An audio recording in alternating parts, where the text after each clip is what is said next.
যশোদানন্দন ব্রজ জনরঞ্জন যমুনা তীরবনচারী জয় রাধা মাধব কুঞ্জ বিহারী শ্রীকৃষ্ণ চৈতন্য প্রভু নিত্যানন্দ শ্রী অদ্বৈত গদাধর শিবাসাদি গৌরভক্ত বৃন্দ হরে কৃষ্ণ কৃষ্ণ কৃষ্ণ হরে হরে হরে রাম রাম রাম রাম হরে হরে জয় রাধা মাধব রাধে জয় পঞ্চতত্ত্ব জয় পঞ্চতত্ত্ব গৌরনিতাই জয় গৌরনিতাই জয় জয় প্রভুপাদ গুরুদেব নিতাই গৌর হরি বল গৌর হরি বল। वन्देऽहं श्रीगुरो श्रीयुतपदकमलं श्रीगुरून् वैष्णवांश्च श्रीरूपं साग्रजातं सहगण रघुनाथान्वितं तं सजीवं साद्वैतं सावधूतं परिजनसहितं कृष्णचैतन्यदेवं श्रीराधा कृष्णपादान् सहगण ललिता शिवसखान्वितांश्च ॐ अज्ञानतिमिरान्धस्य ज्ञानाञ्जनशलाकया चक्षुरुन्मीलितं येन तस्मै श्रीगुरुरवे नमः। श्रीचैतन्यमनोभीष्टं स्थापितं येन भूतले स्वयं रूप कदा मह्यं ददाति स्वपदान्तिकम्। नमः ॐ विष्णुपदाय कृष्णपृष्ठाय भूतले श्रीमते जयपताकास्वामीति नामिने नमाचार्यपदाय निताइकिचपदाय गौरकथामदाय नगरग्राम पारिणे नमः ॐ विष्णुपदाय कृष्णपृष्ठाय भूतले श्रीमते भक्तिवेदान्त स्वामीति नामिने नमस्ते सरस्वती देवे गौरवाणी प्रचारिणे निर्विशेष शून्यवादी पाश्चात्यदेशतारिणे वाञ्छाकल्पतरुभ्यश्च कृपा सिन्धुभ्येव च पतितानं पावनेभ्यो वैष्णवेभ्यो नमो नमः। जय श्री कृष्ण चैतन्य प्रभु नित्यानंद श्री अद्वैत गदाधर शिवासादि गौर भक्तवृंद हरे कृष्ण कृष्ण कृष्ण हरे हरे हरे राम राम राम हरे हरे। ओम नमो भगवते वासुदेवाय ओम नमो भगवते वासुदेवाय ओम नमो भगवते वासुदेवाय। नारायणं नमस्कृतं नरं चैव नरोत्तमं देवीं सरस्वतीं व्यासं ततो जयमुदीरये नष्टप्रायेषु अभद्रेषु नित्यं भागवत सेवया भागवतेरुत्तमस्वभक्तिर्भवति नश्यति ओंकारदिवाचलं तद्गुरुलं वैदिगिरिं यत्कृपातमहं वन्दे श्रीगुरुविरतारिणं श्रीचैतन्य ईश्वरं परमानन्दमाधवम्। ओम तत्सत् हरि ओम तत्सत्। আচ্ছা, এর আগের দিন আমাদের কতদূর পর্যন্ত হয়েছিল? 25 শ্লোক নম্বর। শ্লোক নম্বর 25। 25।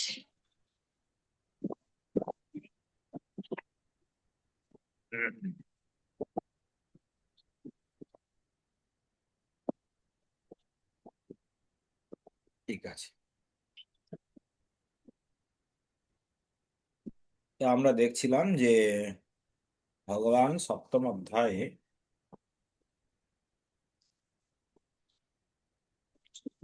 তার বিভিন্ন ঐশ্বর্যগুলো প্রকাশ করছিলেন এবং তিনি বলছিলেন যারা দেবতাদের আরাধনা করেন তারা হলো অল্প বুদ্ধি সম্পন্ন, আর কি হচ্ছে না তাদের জ্ঞান মায়ার দ্বারা অপহৃত হয়ে গেছে।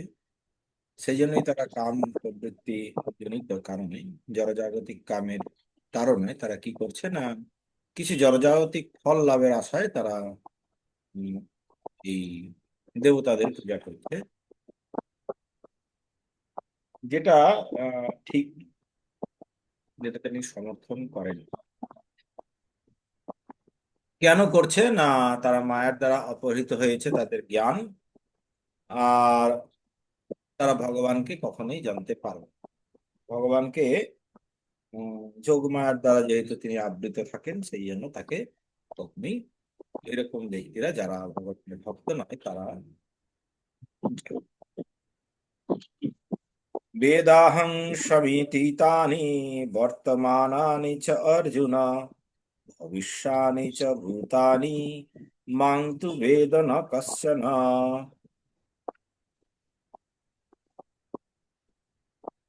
অনুবাদ: হে অর্জুন, পরমেশ্বর ভগবান রূপে আমি অতীত, বর্তমান ও ভবিষ্যৎ সম্পর্কে সম্পূর্ণরূপে অবগত। আমি সমস্ত জীব সম্বন্ধে জানি, কিন্তু কেউ আমার সম্পর্কে জানে না। তাহলে ভগবান বলছেন যে তিনি সমস্ত জ্ঞানের আধার, তার থেকে জ্ঞানী আর কেউ কিছু নয়।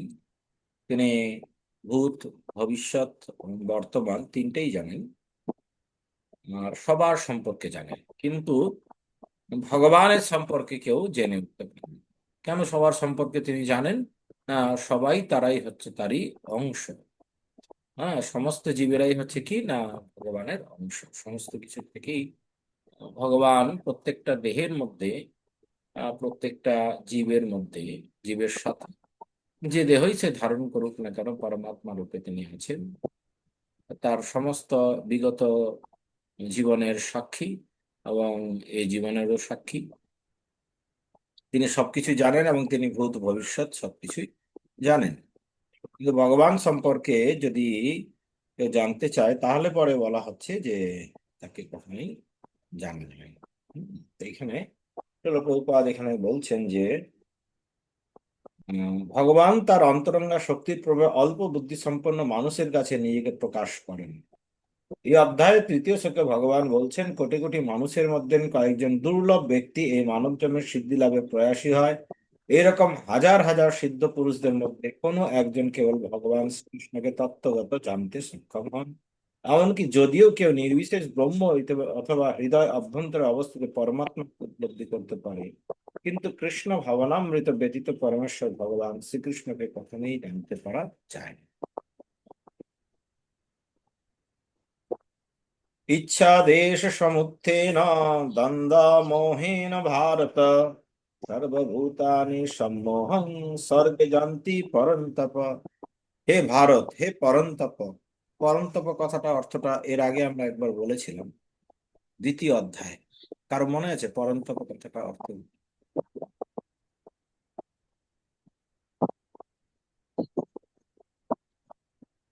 পরন্তপ,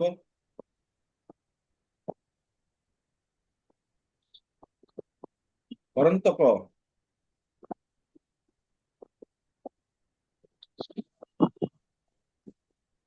সে কি? শত্রুকে যিনি নিধন করেন। ঠিক আছে, শত্রুকে কখনো তিনি ছেড়ে দেন না, শত্রুকে নিধন করেন, তাকে বলা হয় পরন্তপ। ইচ্ছা ও দেশ থেকে উদ্ভূত দ্বন্দ্বের দ্বারা বিভ্রান্ত হয়ে সমস্ত জীব মহাচ্ছন্ন হয়ে জন্মগ্রহণ করে।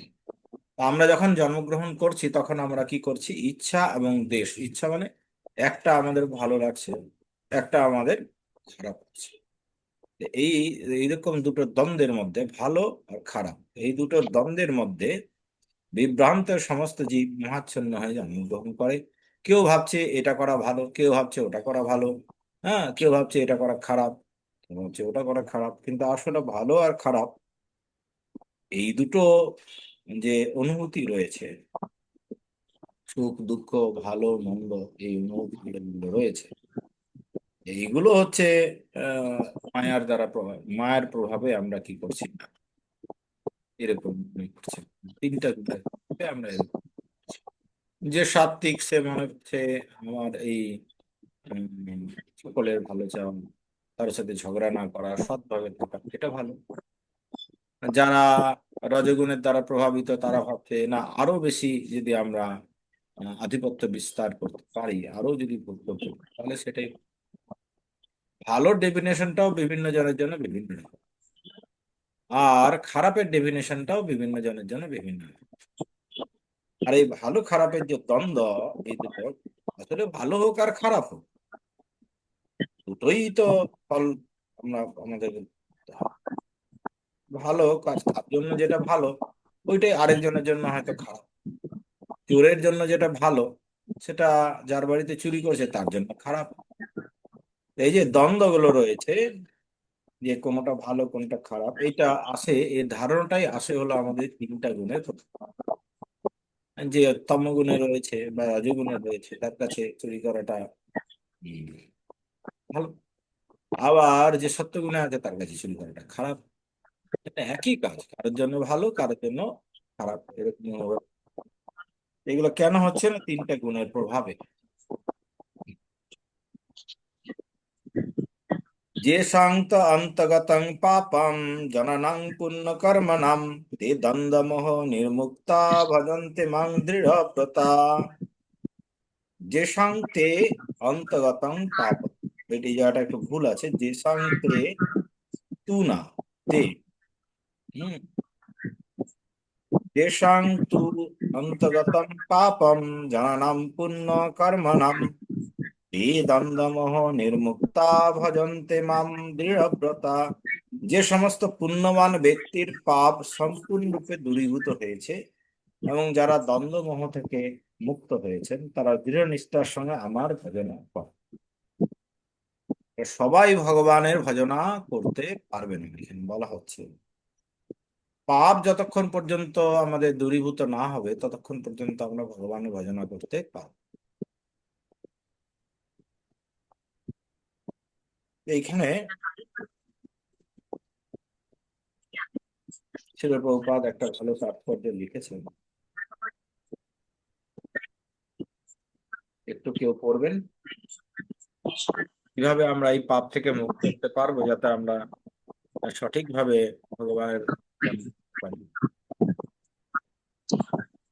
যারা অপ্রাকৃত স্তরে উন্নীত হওয়ার যোগ্য তাদের কথা এই শ্লোকে উল্লেখ করা হয়েছে, কিন্তু যারা পাপী, নাস্তিক, মূঢ় ও প্রবঞ্চক তাদের পক্ষে ইচ্ছা ও দেশের দ্বন্দ্ব থেকে মুক্ত হওয়া অত্যন্ত দুষ্কর।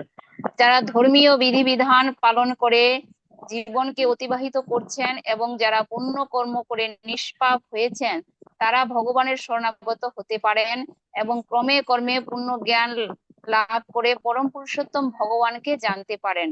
তখন তারা পরম পুরুষোত্তম ভগবানের ধ্যানে ধীরে ধীরে সমাধিস্থ হতে পারেন। এটি হচ্ছে আধ্যাত্মিক স্তরে উন্নীত হওয়ার পন্থা। শুদ্ধ ভক্তদের সঙ্গের প্রভাবে কৃষ্ণ ভাবনায় এই উন্নত স্তর লাভ করা সম্ভব, কেননা মহান ভক্তদের সঙ্গের ফলে মানুষ মোহ থেকে উদ্ধার পেতে পারে। আচ্ছা, শ্রীমদ ভাগবত এইটুকুর মধ্যে একটা আহ কি বলবো, যে একটা অদ্ভুত কথা বলা হয়েছে যেটা খুব বিবাদস্ত। হ্যাঁ, সেটা একটু নোটিস করতে পেরেছেন কেউ? এটার মধ্যে একটা অদ্ভুত কথা বলা হয়েছে যেটা কিন্তু উম, সাধারণত ঠিক না।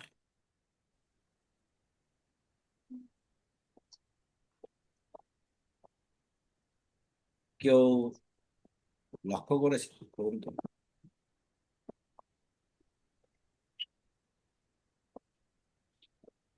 এটি কি পুণ্য যে কর্মটা বোঝা হচ্ছে? হুম। এরা পুণ্য কর্ম করে নিষ্পাপ হয়েছেন। হ্যাঁ, পুণ্য শুধু কর্ম করার দ্বারা কি কি নিষ্পাপ হওয়া যায়? না, এটাই তো। এখানে বলা হলো পূর্ণ পুণ্য কর্ম করে কর্ম যারা করে নিষ্পাপ হয়েছেন। পুণ্য কর্ম করে কি নিষ্পাপ হওয়া যায়? না যায়। পুণ্য কর্ম করে তো পাপ বলে ক্ষয় হয় না। হ্যাঁ, পুণ্য কর্ম করলে পাপ ক্ষয় হয় না, কিন্তু এখানে বলা হলো যে পুণ্য কর্ম করে যাদের পাপ দূরীভূত হয়েছে তারা ভগবানের প্রপত্তি করতে পারে।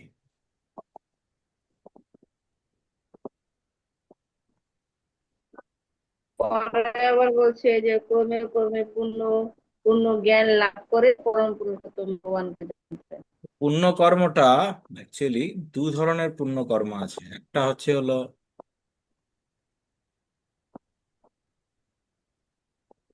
প্রাকৃত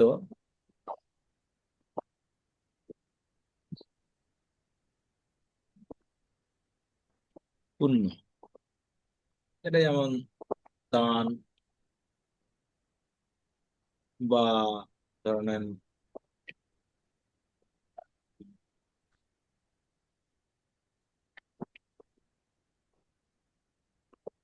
কাউকে কিছু দান করলো, কাউকে কিছু খাওয়ালো, হুম, ইত্যাদি, এগুলো জড় যেগুলো দান, তপস্যা ইত্যাদি, এইগুলো হলো জড় পুণ্যকর্ম। ঠিক আছে? তো এইগুলোর দ্বারা কি হয় না, এগুলোর থেকে পাপ মুক্ত হওয়া যায় না।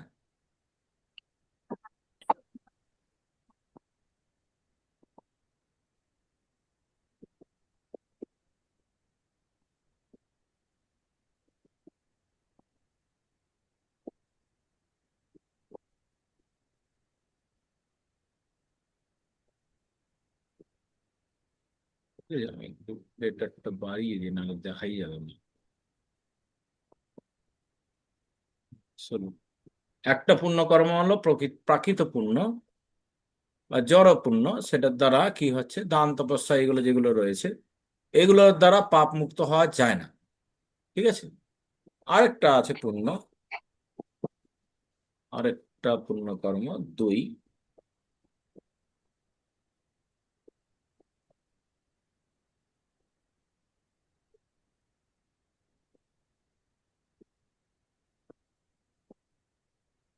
পুণ্যকর্মানাম বা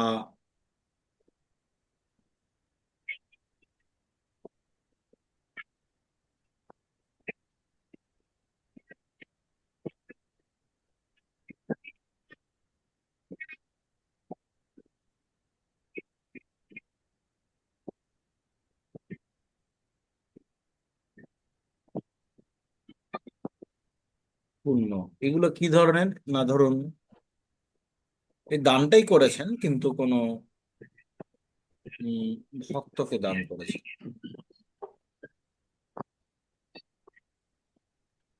দান, উম,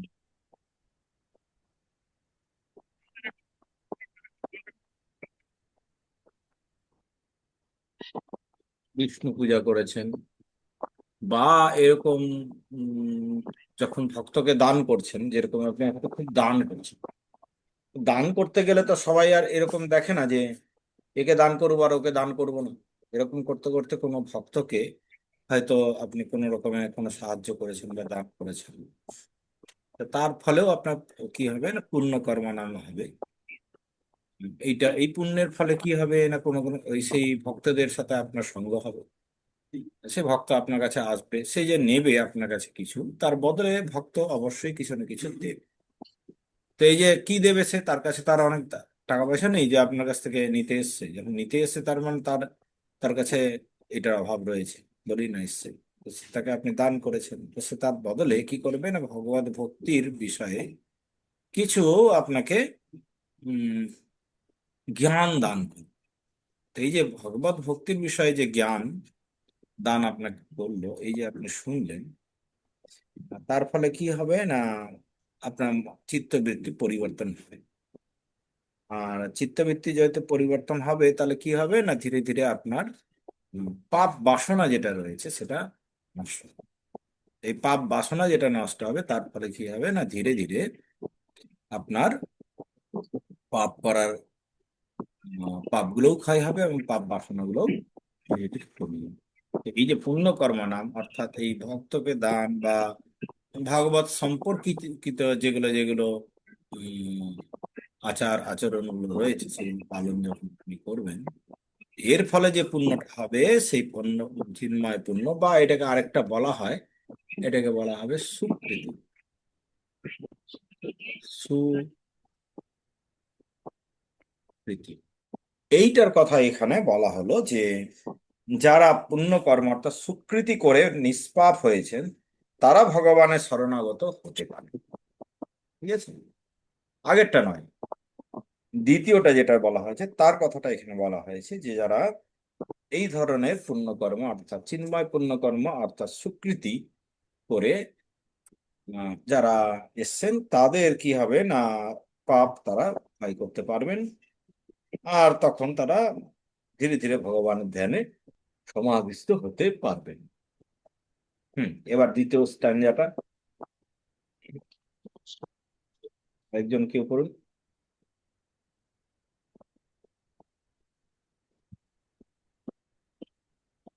শ্রীমদ্ ভগবদ শ্রীমদ্ ভাগবতে বলা পঞ্চম অধ্যায়ে বলা হয়েছে যে যে যদি কেউ জড় জগতের বন্ধন থেকে মুক্ত হতে চায় তাকে অবশ্যই ভগবত ভক্তের সেবা করতে হবে।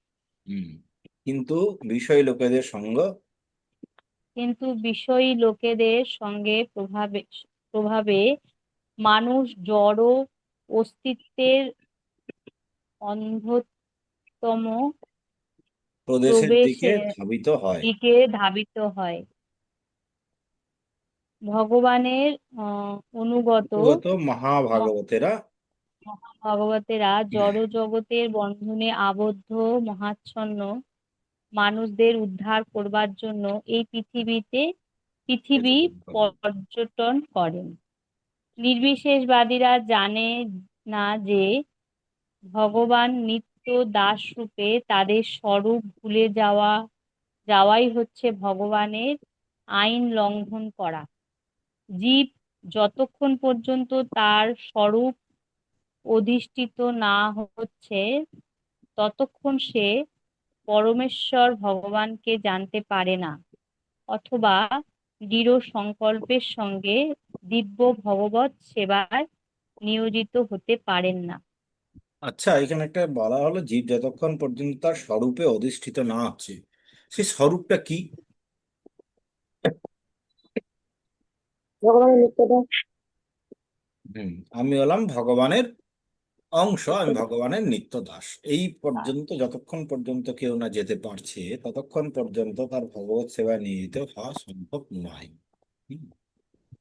জরা মরণ মোক্ষায় মামাশ্রিত্য যতন্তি যে তে ব্রহ্ম তদ্বিদু কৃৎস্নাম অধ্যাত্মং কর্ম চ অখিলম।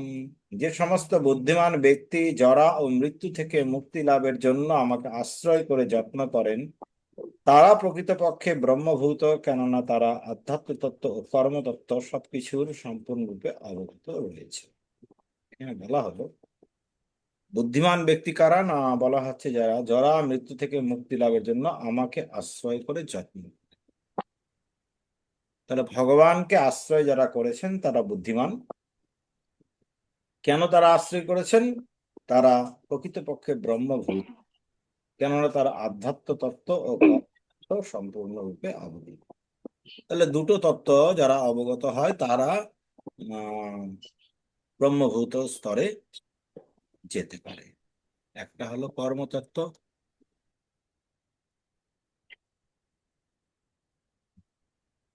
কর্মতত্ত্ব এটা জানেন, প্লাস আধ্যাত্ম তত্ত্ব।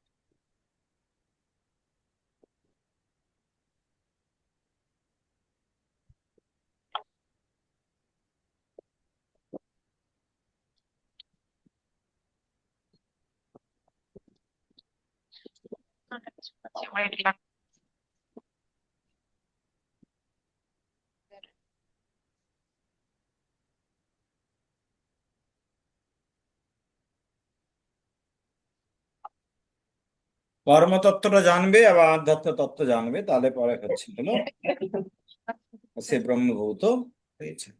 আচ্ছা,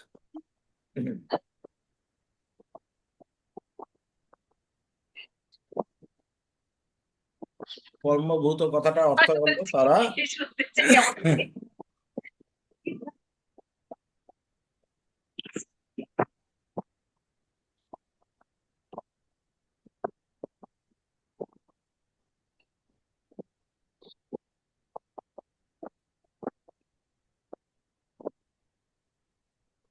ব্রহ্মে অবস্থান করে ঠিক আছে। তো এটা দুটো বলছে, কর্মতত্ত্ব জানেন এবং আধ্যাত্ম তত্ত্ব জানেন। তাহলে কর্মতত্ত্বটা কি জিনিস?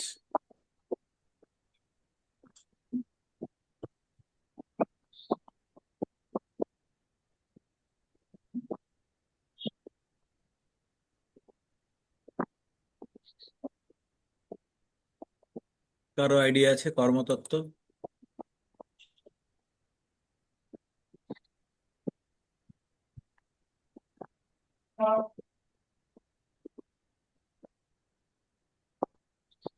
ভগবানের জন্য কর্ম তো করা যেতে পারে। নিষ্কাম কর্ম। হুম। কর্ম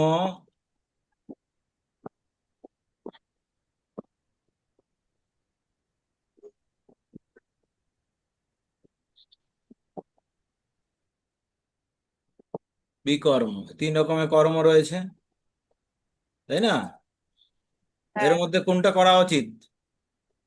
অকর্ম। অকর্ম। অকর্ম। অকর্ম বা নিষ্কাম কর্ম, ঠিক আছে। এইটা এই সম্পর্কে জানেন, কারণ এই অকর্ম বা নিষ্কাম কর্মটা হলো শ্রেষ্ঠ।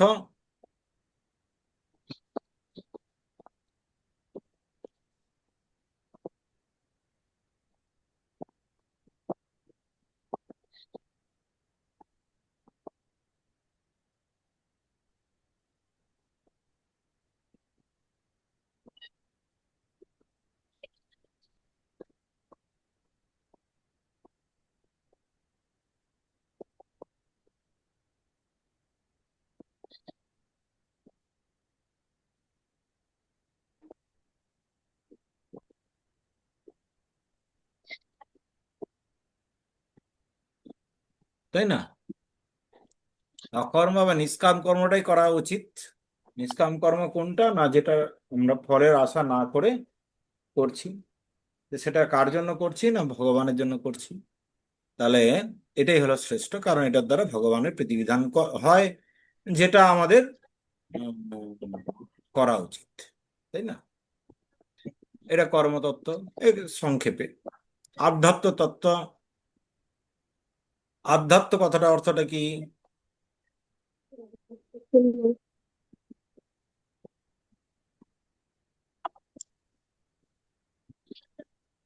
আধ্যাত্মিক আর পারমার্থিক তো একটাই না? আধ্যাত্মিক কিম আধ্যাত্ম, এর আগে দেখুন একবার হয়েছিল কথা, এই বিষয়ে বলা হয়েছিল।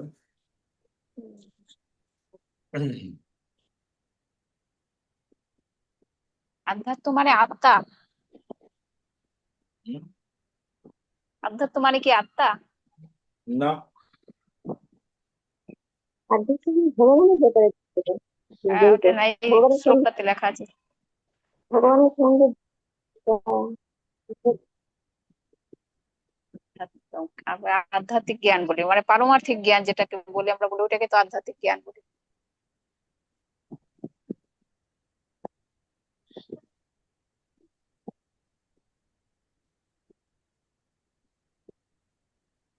খোঁজো খোঁজো আধ্যাত্ম।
আধ্যাত্ম খুঁজে দেখো, ওখানে আগে আছে। আধ্যাত্ম কথাটা অর্থ হলো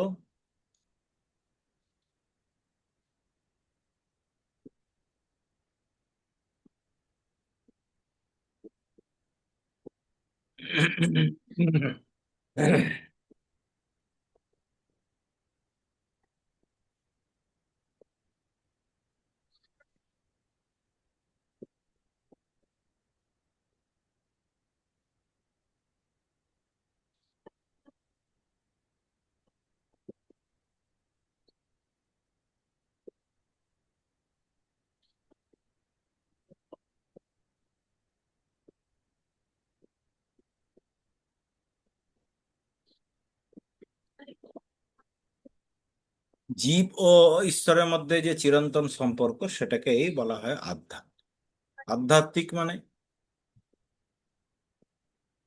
আধ্যাত্মিক মানে কি তাহলে আধ্যাত্মিক?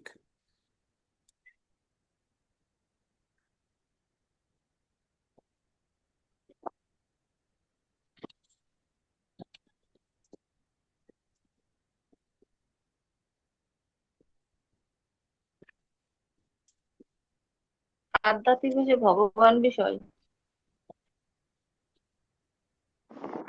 যিনি এই সম্পর্ক গড়ে তোলেন তাকে আধ্যাত্মিক বলা হয়।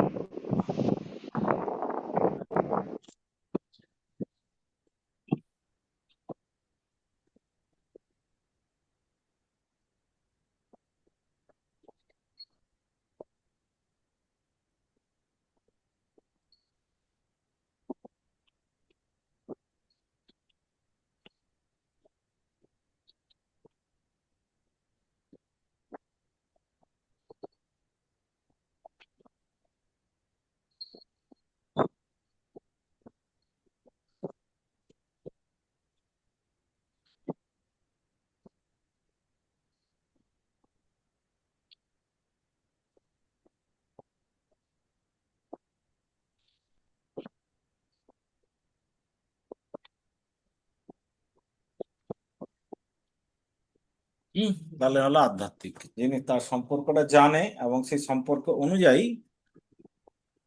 আচরণ করেন। জীবের সাথে ভগবানের সম্পর্কটা কি?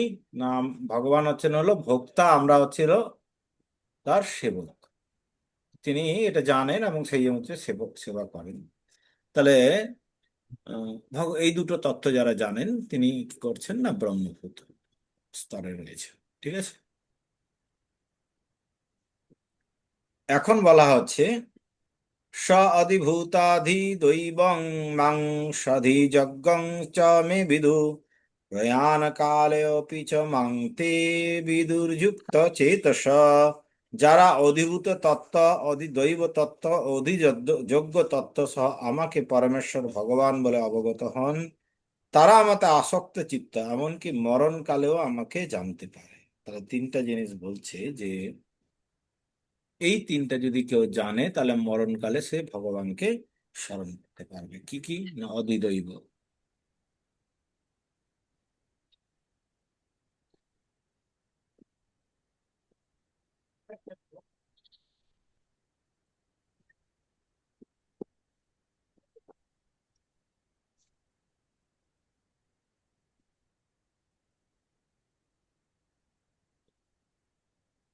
একটা হলো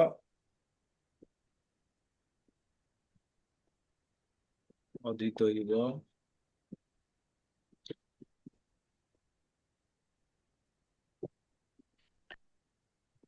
অধিভূত, অধিদৈব।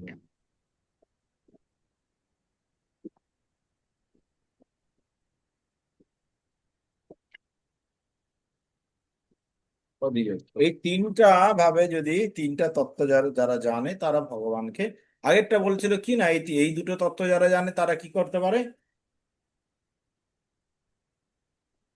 তারা ভগবানের আশ্রয় লাভ করে। হ্যাঁ, এইগুলো যদি করে তাহলে কি হবে?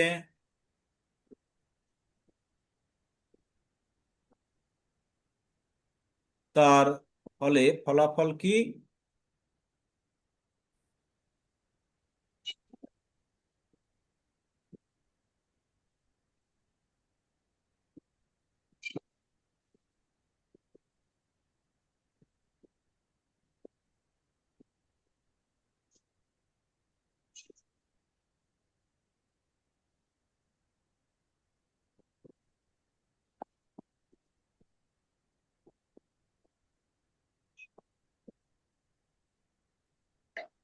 ফলাফল এগুলো যদি কেউ জানে তাহলে সে কি করবে না ভগবানের চরণে আশ্রয় গ্রহণ করবে, আর বেশি কিছু না।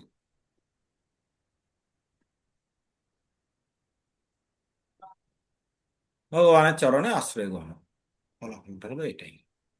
এবার দ্বিতীয় যেটা বলা হচ্ছে না অধিদৈব, অধিভূত, অধিযজ্ঞ, এই তিনজন যদি আছে তাহলে কি এরা মরণকালে আমাকে জানতে পারে। ওটাতে খালি স্মরণ গ্রহণ করবে কিন্তু, আর এটাতে বলছে কি না আমাকে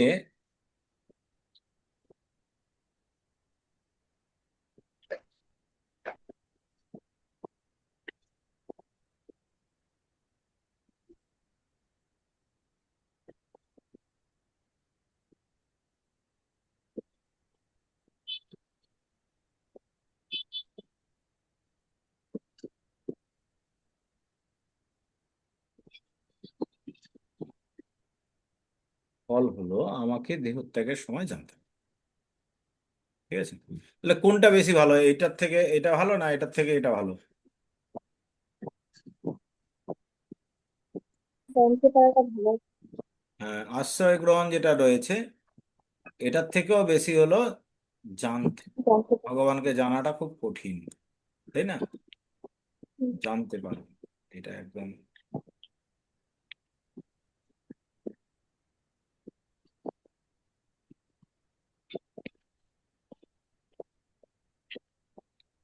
জানতে পারো। ঠিক আছে, তাহলে অধিদৈব এগুলো জানা তাহলে খুব জরুরি কিনা? হ্যাঁ। জানা তো জরুরি।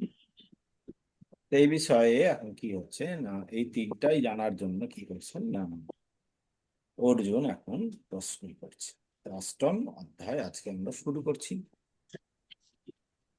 কিম তদ্ব্রহ্ম কিম আধ্যাত্মং কিম কর্ম পুরুষোত্তম অধিভূতং চ কিং প্রক্তম অধিদৈবং কিম উচ্যতে। অর্জুন জিজ্ঞাসা করলেন, হে পুরুষোত্তম, ব্রহ্ম কি, আধ্যাত্ম কি, কর্ম কি, অধিভূত কি, অধিদৈবই বা কাকে বলে? দেখো এই এই শ্লোকে যা বলা হয়েছে আর এই শ্লোকে যেটা বলা রয়েছে, এই দুটো শ্লোক সম্পর্কে যা কিছু বলা হলো সেই সবগুলোর আসলে কি জিনিস এগুলোর ব্যাখ্যাটা তিনি শুনতে চাইছেন। প্রভু আগে প্রশ্ন উত্তর গুলো হয়ে গেলে ভালো হতো। হুম? প্রশ্ন উত্তর আজকের গুলো ক্লাসের শেষে করব, আজকের ক্লাসের শেষে করব। আচ্ছা, ঠিক আছে। হ্যাঁ, তাহলে এই বলছে যে এই এই শ্লোকে এবং এই শ্লোকে এই দুটো শ্লোকে যা প্রশ্নগুলো করা হলো, যা ভগবান বলেছেন আর কি, সেইগুলো বিষয়ে জানতে চাওয়া হলো এইগুলো কি। তো এটা নিয়ে প্রশ্ন তিনি করেছেন। অধিযোগ্য কথঙ্ক হত্র দেহস্মিন মধুসূদনা প্রয়াণ কালে চ কথং গৃহর্ষি নিয়তাত্মভি। হে মধুসূদন, এই দেহে অধিযোগ্য কে এবং এই দেহের মধ্যে তিনি কিরূপে অবস্থিত, মৃত্যুকালে জিতেন্দ্রীয় ব্যক্তিরা কিভাবে তোমাকে জানতে পারেন? তো মৃত্যুকালে কিভাবে ভগবানকে জানা যাবে সে সম্পর্কে তার প্রশ্ন। তো পরমেশ্বর ভগবান তার উত্তর এখন দিচ্ছেন। শ্রী ভগবান উবাচ অক্ষরং ব্রহ্ম পরমং স্বভাবোহম অধ্যাত্তম উচ্যতে ভূত ভাবোদ্ভোকারো বিসর্গ কর্ম সংগীত। তারা বলছে যে এখন তাহলে ভগবান যেটা বলছেন সেটা কি কি বলছেন সেটা আমরা দেখে নিই। হুম, আধ্যাত্ম,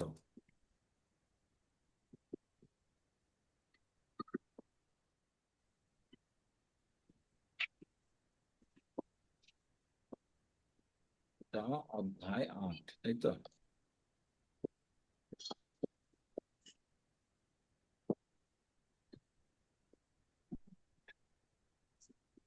তাহলে এখানে বলা হচ্ছে যে পরমেশ্বর ভগবান বলছেন নিত্য বিনাশ রহিত জীবকে বলা হয় ব্রহ্ম। তাহলে ব্রহ্ম, ব্রহ্ম মানে হচ্ছে হলো জীব বা জীবাত্মা।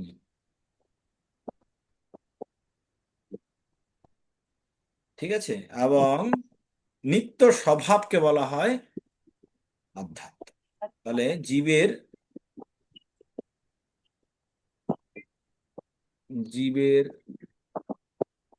নিত্য স্বভাব, এটাকে বলা হচ্ছে হলো আধ্যাত্ম।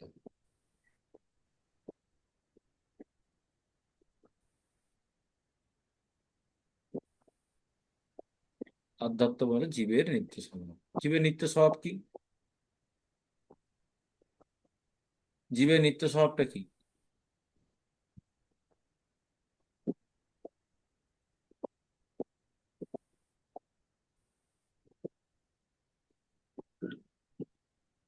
ভগবানের সেবা করা।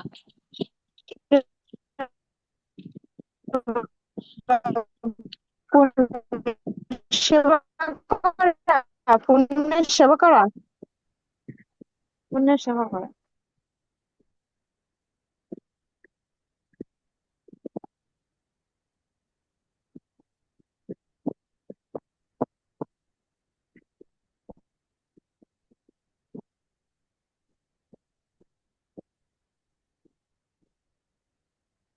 ভগবানের তাহলে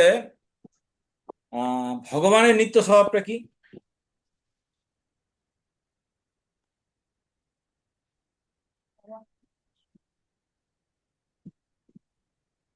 জীবের নিত্য স্বভাব যদি হয় ভগবানের সেবা করা, তাহলে ভগবানের নিত্য স্বভাবটা কি? জীবের সেবা গ্রহণ করা। হ্যাঁ, এটা তার নিত্য স্বভাব।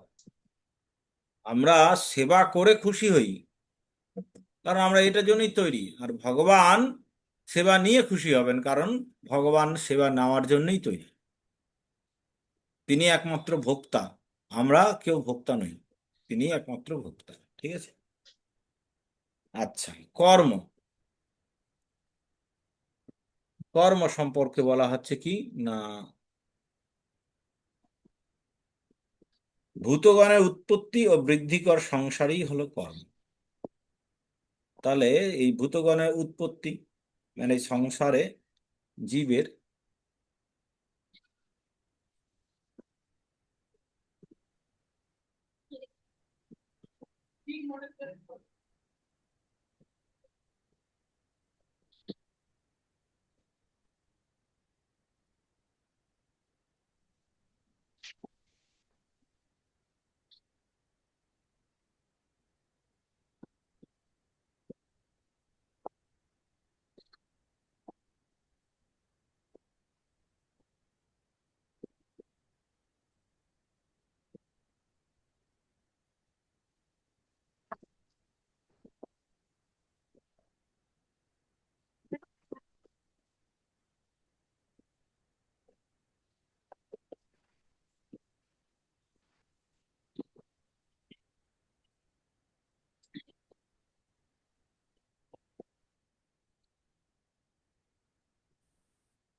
হয়ে যাবে এখন আর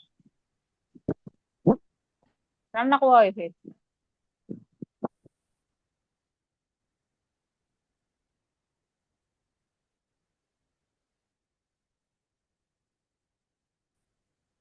এই বদ্ধ অবস্থায়, যেটা আমরা সংসারবদ্ধ অবস্থার মধ্যে রয়েছি, এটাকেই বলা হচ্ছে হলো কর্ম, যার যার ফলে কি হচ্ছে না, আমরা এই জড়জগতের মধ্যে বন্ধনের মধ্যে রয়েছি।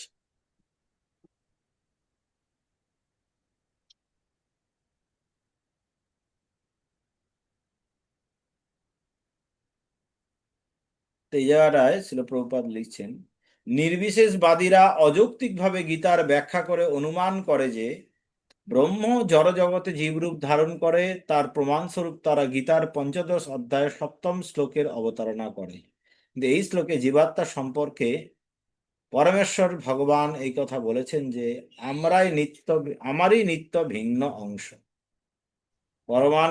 ভগবানের অনুসদৃশ্য অংশ জীবাত্মা জড়জগতে পতিত হতে পারে, কিন্তু পরমেশ্বর ভগবান কখনো পতিত হন না। তাই পরম ব্রহ্ম জীব পতিত হন এই অনুমান গ্রহণযোগ্য নয়।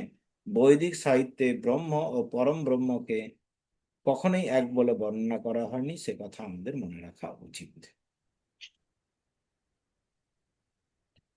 অধিভূতং খরো ভাব পুরুষশ্চ অধিদৈবতম অধিযজ্ঞ অহমেব অত্র দেহে দেহভূতাং বর।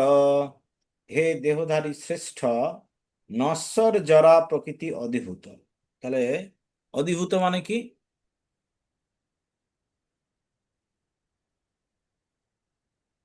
জরা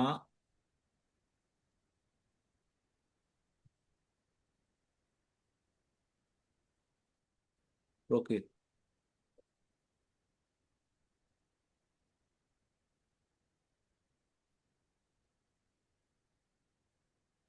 জরা প্রকৃতি, এটা হচ্ছে হলো অধিভূত।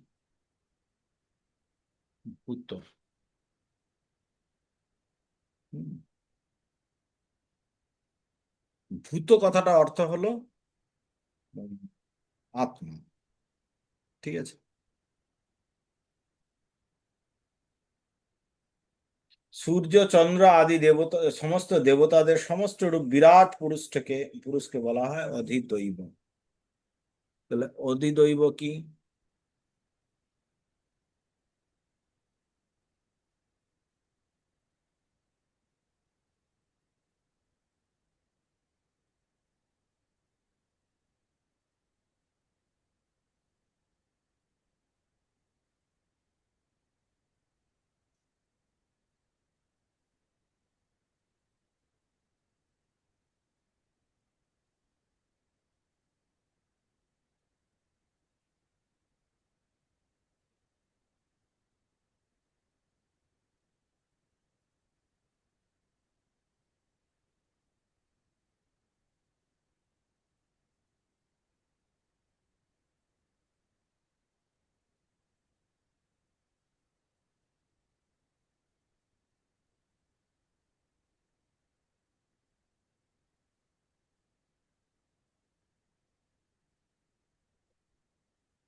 কল্পিত বিরাট রূপ। ঠিক আছে, এটাকে বলা হচ্ছে অধিদৈব। তাহলে এটার মধ্যে কারা কারা রয়েছে?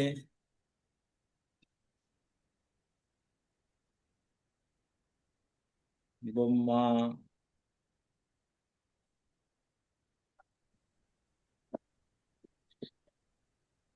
দেব দেবী,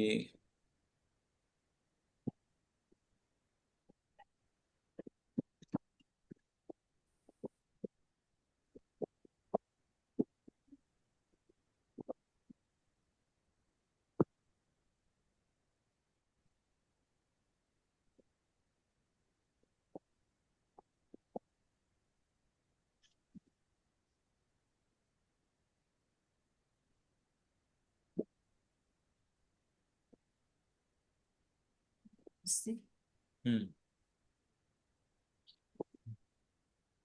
এইসব। ঠিক আছে, অধিদৈব অর্থাৎ ব্রহ্মাণ্ডের যা কিছুই ভগবানের প্রতিনিধিত্ব করছে এবং এই সমস্ত ব্রহ্মাণ্ডটাকে পরিচালনা করছে অধিদৈব। আর দেহীদের অন্তর্গত অন্তর্যামী রূপেই আমি অধিযোগ্য। অধিযোগ্য তারেকে পরমাত্মা। হুম, অধিযোগ্য হচ্ছে পরমাত্মা।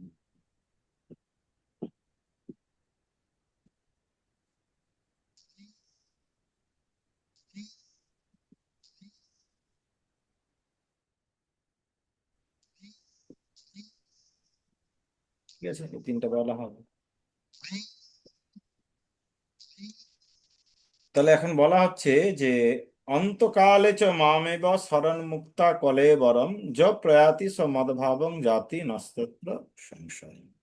মৃত্যুর সময় যিনি আমাকে স্মরণ করে দেহত্যাগ করেন তিনি তৎক্ষণাৎ আমার ভাবি প্রাপ্ত হন, এই বিষয়ে কোনো সন্দেহ নেই।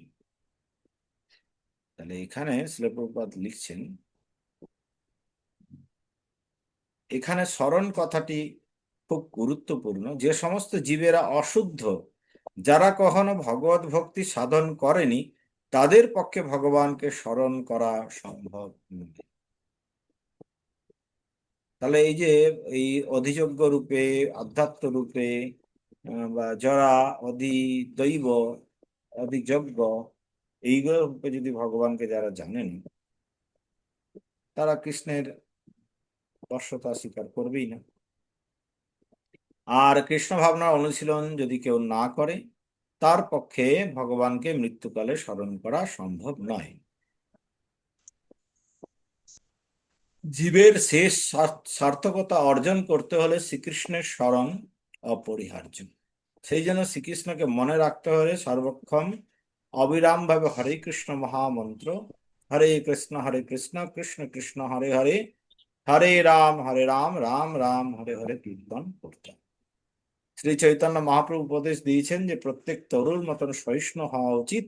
যে ব্যক্তি হরে কৃষ্ণ কীর্তন করবেন তার অনেক রকম বাধা বিঘ্ন আসতে পারে, তা সত্ত্বেও এই সমস্ত বাধা বিঘ্নগুলিকে সহ্য করে তাকে অনবরত হরে কৃষ্ণ কৃষ্ণ কৃষ্ণ হরে হরে, হরে রাম রাম রাম হরে হরে কীর্তন করে যেতে হবে, যাতে জীবনের অন্তিম কালে তিনি কৃষ্ণ ভাবনায় পূর্ণ সুফল লাভ করতে পারেন।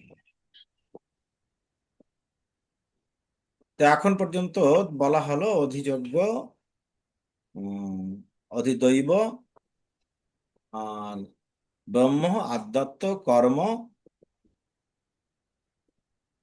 কি বাকি থাকলো তাহলে বলা?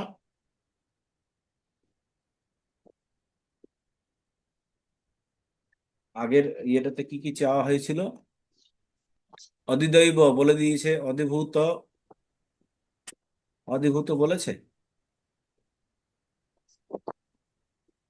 অধিভূত, না, অধিভূত না, মানে ঠিক আছে। অধিযজ্ঞ, অধিযজ্ঞ বলে দিয়েছে পরমাত্মা রূপে ভগবান। হ্যাঁ, আর এদিকে কর্ম সম্পর্কে বলে দিয়েছে, তারপরে আধ্যাত্ম সম্পর্কে বলে দিয়েছে, ঠিক না? তাহলে একমাত্র অধিভূত সম্পর্কে বলা বাকি থাকে। ঠিক আছে, দেখি বলে কখন। জং জং বাপি সরলং ভাবং ত্যজত্যন্তে কলেবরং তং তমে বৈতি কন্তেয় সদা তদ্ভাব ভাবিত। অন্তিম কালে যিনি যে ভাব স্মরণ করে দেহ ত্যাগ করেন, তিনি সেই ভাব ভাবিত তত্ত্বকেই লাভ করেন। তাহলে মরার সময় কিন্তু কি হচ্ছে না, যদি কেউ বিভিন্ন রকম ভাবে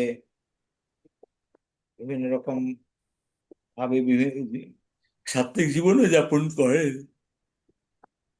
তবু অন্তিম কালে তিনি যে মরবেন যে সময়টা, তখন যেভাবে ভাবিত থাকবেন তিনি সেরকম ভাবি, ঠিক আছে।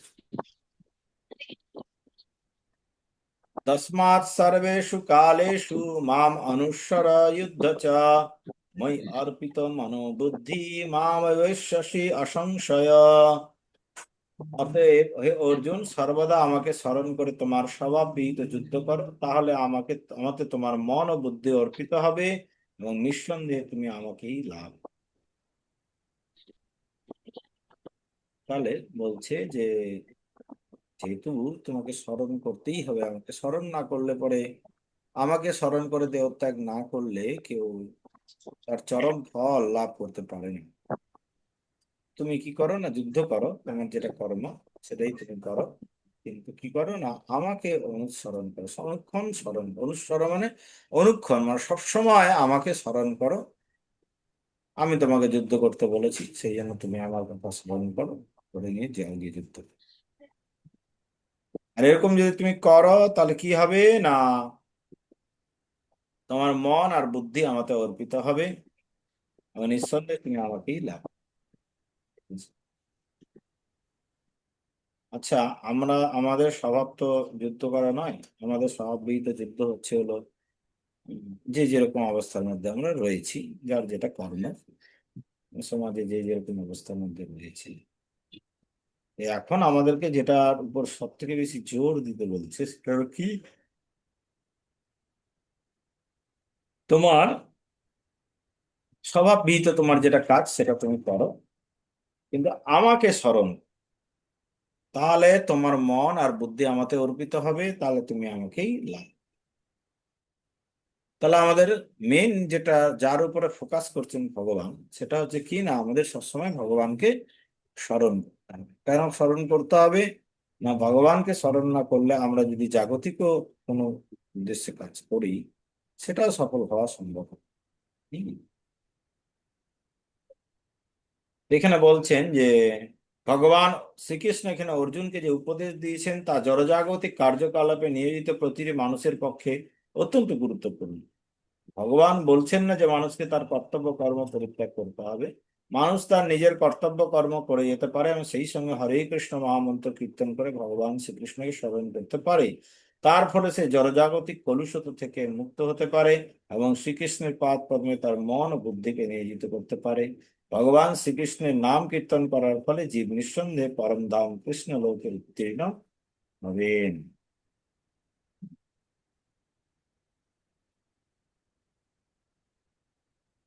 তাহলে এখানে বলা হলো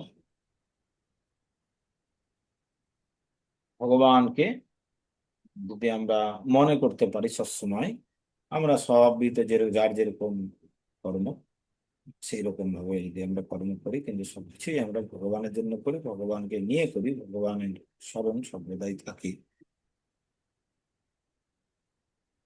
তাহলে বলা হচ্ছে যে ভগবানকে আমরা লাভ করতে পারি। হম। তো এখন এটা করা তো খুব কঠিন, তাই না? আমরা যেরকম অভ্যাসগুলো আমাদের রয়েছে, এরকম অভ্যাসের মধ্যে আমাদের যদি বলা হয় যে সবসময় ভগবানের কথা ভাবো, এটা তো সম্ভবই না। হুম। এই জন্য বলা হচ্ছে অভ্যাস যোগ যুক্তেন চেতসা অন্নগামিনা পরমং পুরুষং দিব্যং জাতিম পার্থ অনুচিন্তয়ন। অভ্যাস যোগে যুক্ত হয়ে অনন্যগামী চিত্তে যিনি অনুক্ষণ পরম পুরুষের চিন্তা করেন, তিনি অবশ্যই তাকে প্রাপ্ত হবেন। এখানে বলছে যে অভ্যাস যোগে যুক্ত হয়ে অনন্যগামী চিত্তে, অন্যগামী মানে অন্যদিকে মনগুলো যাবেই আমাদের প্রথম প্রথম, কিন্তু সেগুলোকে ধরে এনে অন্যদিকে যাতে না যায়, এরকম অবস্থায় যখন আমরা পরিণত করতে পারবো, এভাবে যখন আমরা পরম পুরুষের চিন্তা করতে পারবো, তিনি অবশ্যই তাকেই প্রাপ্ত হবেন, তখন আমরা ভগবানকে প্রাপ্ত হতে পারবো।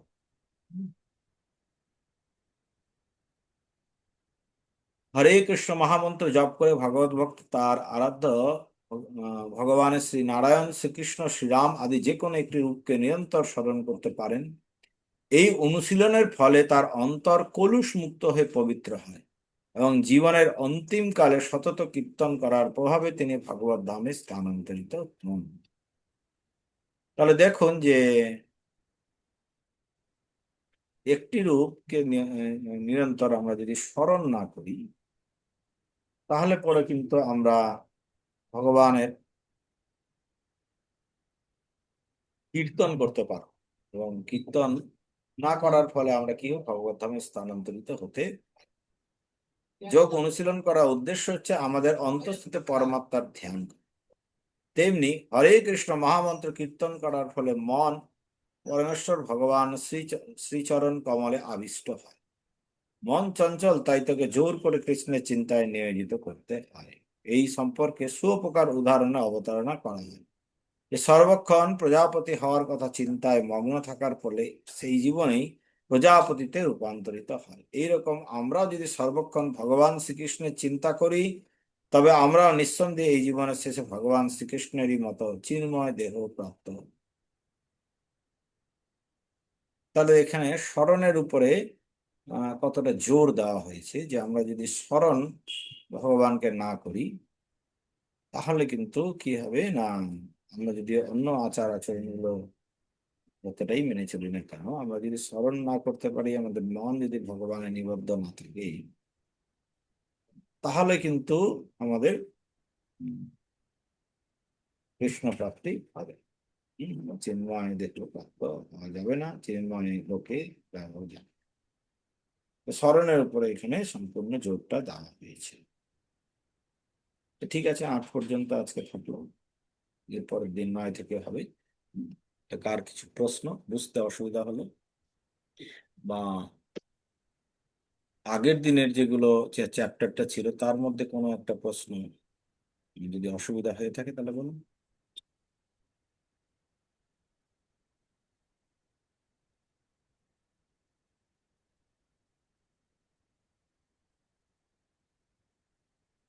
আগের চ্যাপ্টারটার যেটা 7 নম্বর চ্যাপ্টার, তার প্রশ্নগুলো করেছেন? অনেকদিন ছুটি পেয়েছিলেন তো, সেগুলোতে কোথাও কেউ আটকে গেছে বলো। অনেকগুলাতেই আমরা আজকে কিছু বলি। হ্যাঁ, বলো। অনেকগুলাতে।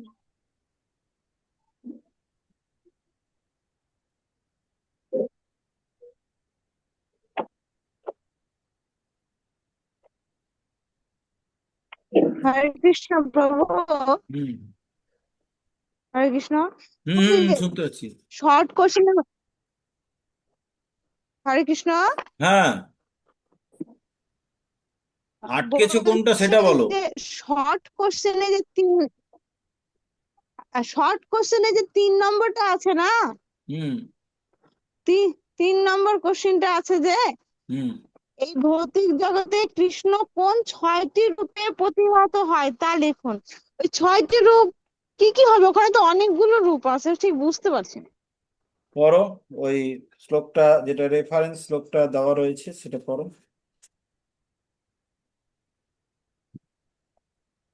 হুম, 8 থেকে 11 অব্দি বলছি। হুম, পড়ো। 8 থেকে 11তে কি কি বলা হয়েছে? এই যে 8 থেকে 11তে বলা হয়েছে যে আমি জলের রস, চন্দ্র সূর্যের প্রভা, সর্ববেদের প্রণব, হুম, আকাশের শব্দ, মানুষের পৌরুষ, এগুলো। তারপর তারপর 9 নাম্বার পৃথিবীর পবিত্র গন্ধ, অগ্নির তেজ, পৃথিবীর সার্বভূতের জীবন। গন্ধ, অগ্নির তেজ, সর্বভূতের বন, তপস্বীদের তপ। হুম, 10, সর্বভূতের সনাতনের কারণ জানবে, আমি বুদ্ধিনের বুদ্ধি, তেজস্বীদের তেজ। হুম। 11 হচ্ছে আমি এই বলবানদের কাম বলবানের রাগ কাম ও বিবর্জিত রাগ বল। বিবর্জিত বল। হ্যাঁ, এবং ধর্মের বিবর্জিত অবিরোধী কাম। ধর্মের অবিরোধী। কাম। হ্যাঁ, কামরূপে। হুম, তাহলে আর কি চাইছেন? না, উল্লেখ করেছে 6টি রূপ, তো এখানে তো অনেকগুলো হয়ে যাচ্ছে না, ওটাই বুঝতে পারছি না। হ্যাঁ, তার মধ্যে 6টা লিখতে হবে। ও, এর মধ্যে যে কোনো সেটা লিখতে হবে? দেখো, পড়ো না প্রশ্নটা একটু ইয়েটা। দেখো। প্রশ্নটা বলছে এই ভৌতিক জগতে কৃষ্ণ কোন 6টি রূপে প্রতিভাত হয়েছে, এখানে বলেনি যে যে কোনো 6টা রূপের লেখো, তা তো বলেনি। কোন 6টি রূপে? প্রতিভাত হয় তা লিখুন। হ্যাঁ, কোন 6টা রূপে আম, আমাদের এর মধ্যে। এখানে তো ছয়, এখানে তো 6টার চেয়ে আরো অনেকগুলো আছে, সবগুলো লিখে দিতে হবে কি? এখন তুমি 6টার মধ্যে দেখো এখানে, ওই যেমন ধরে নাও এখানে, উম, ধর্মের অবিরোধী কাম, এটা এই রূপে কি আর তাকে প্রতিভূত করা যায়? কি কি বললেন? ধর্মের বুঝতে পারছি না। অবিরোধী কাম, এই রূপে কি আমরা ভগবানকে অনুভব করতে পারি? বাইরে কোনো এরকম ভাবে কি প্রকৃতিতে আমরা অনুভব করতে পারি? পারি না তো, না, তাই না? না, বলবানের না, কাম ও রাগ বিবর্জিত বল, যে এরকম ভাবে কি না। পারি? পারি না। এখানে দেখো, আমি পৃথিবীর পবিত্র গন্ধ, হ্যাঁ এইভাবে পারি। হুম। অগ্নির তেজ, এভাবে পারবো।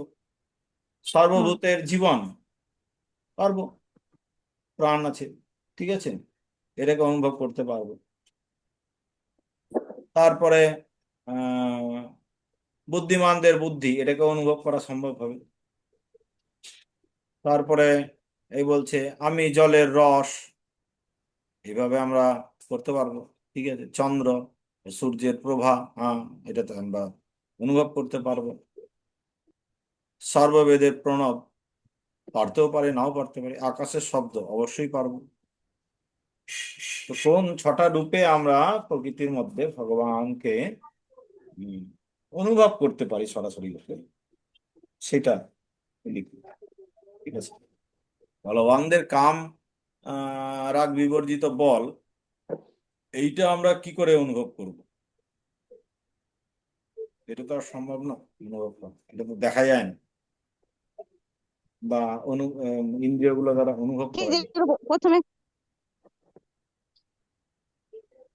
যেগুলো আমরা, যেভাবে আমরা ভগবানকে বুঝতে পারবো, সেইটার কথা লিখতে হবে। আর চন্দ্রের প্রভা, সূর্যের প্রভা, এগুলোতে আমরা বুঝতে পারবো। হুম, ঠিক আছে। আকাশের শব্দ পায়।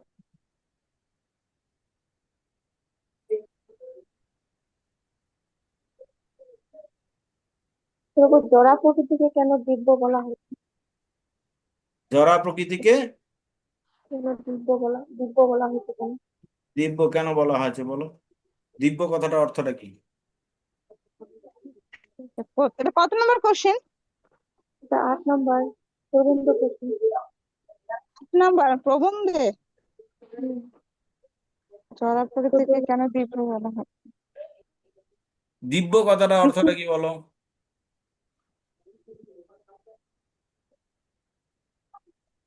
দিব্য কথাটার অপ্রাকৃত। অর্থ হলো যার কখনো বিনাশ হয় না, তাই না? দিব্য মানে যেটা কখনো বিলুপ্ত হয়ে যায় না, তাই না? তো জড়া প্রকৃতিটা কি হচ্ছে? জড়া প্রকৃতিটা ক্ষণস্থায়ী, কিন্তু এরকম তো নয় যে জড়া প্রকৃতিটা বিনষ্ট হয়ে যায়, এরকম তো হয় না। একবার করে তৈরি হচ্ছে, ভগবান ইক্ষণ করছেন, একবার করে জড়া প্রকৃতি তৈরি হচ্ছে, আবার এটা বিনষ্ট হয়ে যাচ্ছে, আবার তৈরি হচ্ছে। এরকম তো হচ্ছে না যে জড়া প্রকৃতিতে আর আর কোনোদিনই থাকবে না, আর ঠিক করে ঠিক আছে। আওয়াজটা এখানে আসতেছে।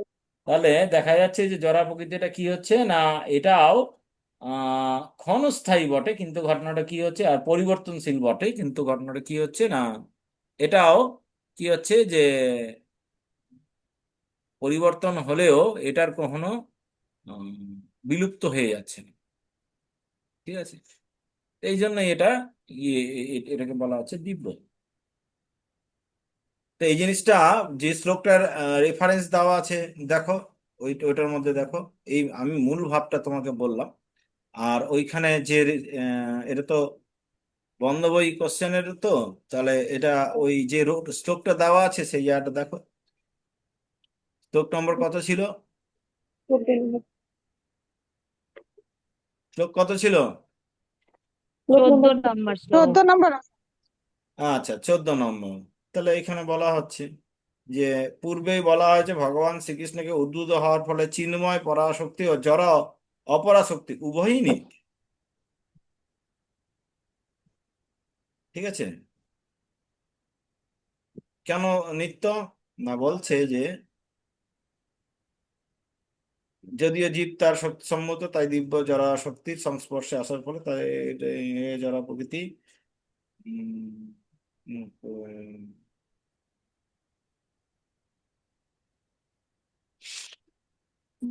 কোন কোন কোশ্চেনটার অ্যান্সার প্রভু? এই দেখো, আ- আট এই এই নাম্বার। জায়গাটায় দেখো পরিষ্কার, অনিকৃষ্টা জড়া শক্তি বা মায়াকে ভগবান এখানে দৈবী বলে অভিহিত করেছেন, কেননা তা ভগবানের সঙ্গেই সম্পর্কিত। কোন জায়গাটা? প্রভু, প্রথম লাইনে আছে দিব্য কেন বলা হয়, প্রথম লাইনে আছে পরমেশ্বর ভগবান অন্তত দিব্য শক্তির অধীশ্বর, সেই শক্তি রাজ্যের দিব্য গুণ সম্পন্ন, যদিও জীব তার সেই শক্তি না না না, সংহত। ওখানে না, এইখানে আছে। 1 নম্বর দুই ওই ওই পৃষ্ঠার লাস্টে থেকে ওই তারপরের পৃষ্ঠার ফার্স্টে, অনুৎকৃষ্ট প্রথম পৃষ্ঠা শক্তি বা মায়াকে ভগবান এখানে দৈবী বলে অভিহিত করেছেন, কেননা তা ভগবানের সাথে সম্পর্কিত। ভগবান দৈব, ভগবান চিন্ময়, তাহলে তার থেকে একটা চিন্ময় থেকে কি সৃষ্টি হবে? চিন্ময় সৃষ্টি চিন্ময়। হবে। হ্যাঁ, হ্যাঁ, চিন্ময় থেকে একটা জড় থেকে জড়ই সৃষ্টি হবে, কিন্তু একটা হবে। জীবের থেকে আরেকটা কি হুম, হবে? জীবই সৃষ্টি হবে, তাই কি জীবী না? সৃষ্টি হবে। হুম। সেরকম ভগবানের থেকে, যেহেতু ভগবানের সাথে সম্পর্কিত, সেই জন্য এটাকে বলা হচ্ছে দৈব।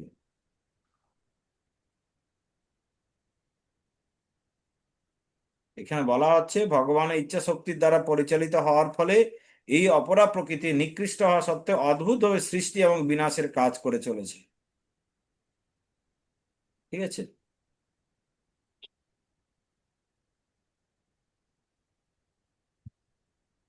যার কখনোই শেষ নেই, বারবার সৃষ্টি হচ্ছে, বারবার বিনাশ হচ্ছে, কিন্তু যেহেতু ভগবানের সাথে সম্পর্কিত, সেই জন্য সেটা হলো দৈব। তবু কোথা থেকে বলেন, আমি তো খুঁজে পাচ্ছি না। আমি বুঝতে লাস্টে পারছি না বলবেন। বললো। ও, আমিও তো বুঝতে পারছি। পাচ্ছি না। না না, হ্যাঁ বুঝতে পারছি, এই যে দৈব বলে অভিহিত করা হয়েছে এখানে, হুম। পরম ইচ্ছার দ্বারা পরিচালিত হওয়ার ফলে ভগবান উৎকৃষ্ট শক্তি জীব তাকে অতিক্রম করতে পারে না বা তার প্রভাব থেকে মুক্ত হতে পারে না। অনুৎকৃষ্ট জড়া শক্তি বা মায়াকে ভগবান এখানে দৈবী বলে অভিহিত করেছেন, কেননা তো ভগবানের সঙ্গে সম্পর্কিত। ভগবানের ইচ্ছা শক্তি দ্বারা পরিচালিত হওয়ার ফলে এই অপরা প্রকৃতির নিকৃষ্ট, হ্যাঁ এখান থেকে হবে না? আমি পাচ্ছি না। জায়গাটা পড়ছো? আমি তো খুঁজে পাচ্ছি না। বলুন, কোথায় আছে না? দ্বিতীয় পৃষ্ঠার মুক্ত ফার্স্টের হতে দিকে। পারে না, মুক্ত হতে পারে না। পরে দেখো, অনুৎকৃষ্টা জড়া প্রকৃতি বা জড়া শক্তি বা মায়াকে ভগবান এখানে দৈবী বলে অভিহিত করেছেন, কেননা তা ভগবানের সাথে সম্পর্কিত। হ্যাঁ, মায়া এটুকু শক্তি পেয়েছি। ভগবানের সাথে যা কিছু সম্পর্কিত সেগুলো দৈবী, সেগুলো চিন্ময়। হ্যাঁ। হুম। ভগবানের জন্য যদি একটা প্রদীপ তুমি ভগবানের সেবায় লাগাও, তাহলে সেটা কি হয়ে যায়? চিন্ময় হয়ে যায়। তাহলে ভগবানের সাথে সম্পর্কিত এই জড়া প্রকৃতি, এটা চিন্ময় নয়? হুম। কিন্তু বইয়ের মধ্যে খুঁজে পাচ্ছি, গীতাটার মধ্যে খুঁজে পাচ্ছি না।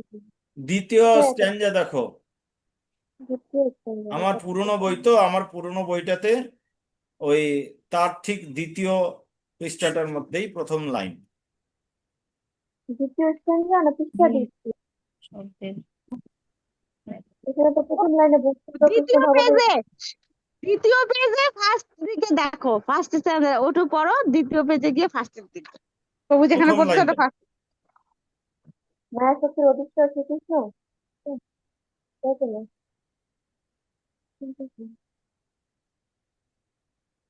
ভগবানের প্রেরণ করে নিয়েছেন। হ্যাঁ, এই যে মায়াতুম প্রকৃতি আছে না, ওইখানে ওখানে পড়ে দেখো, ওর উপর থেকে পড়ে দেখো, প্রভু ওখানে পড়তেছে। কৃষ্ণ ভগবানের আমিও পাচ্ছি না। মায়া শক্তির অধিষ্ঠা শ্রীকৃষ্ণ মায়াকে দেওয়া দেবে মুক্ত করে ফেলার জন্য যে প্রকৃতি করতে ভগবানের সন্তান। তো আলাদা আলাদা আছে নাকি?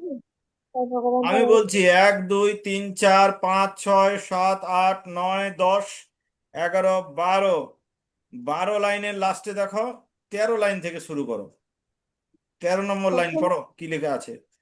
প্রথম থেকে 13 লাইন।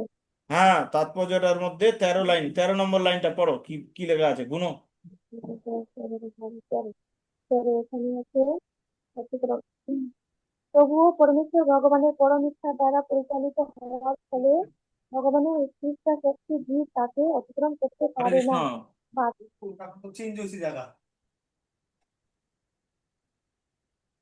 তার প্রভাব থেকে মুক্ত হতে পারে না। হ্যাঁ, অনির্দিষ্ট তারপরে শক্তি পড়ো।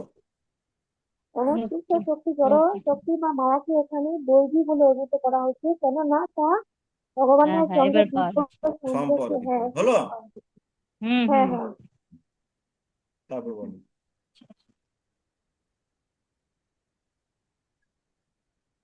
হ্যাঁ, পঞ্চম অধ্যায়।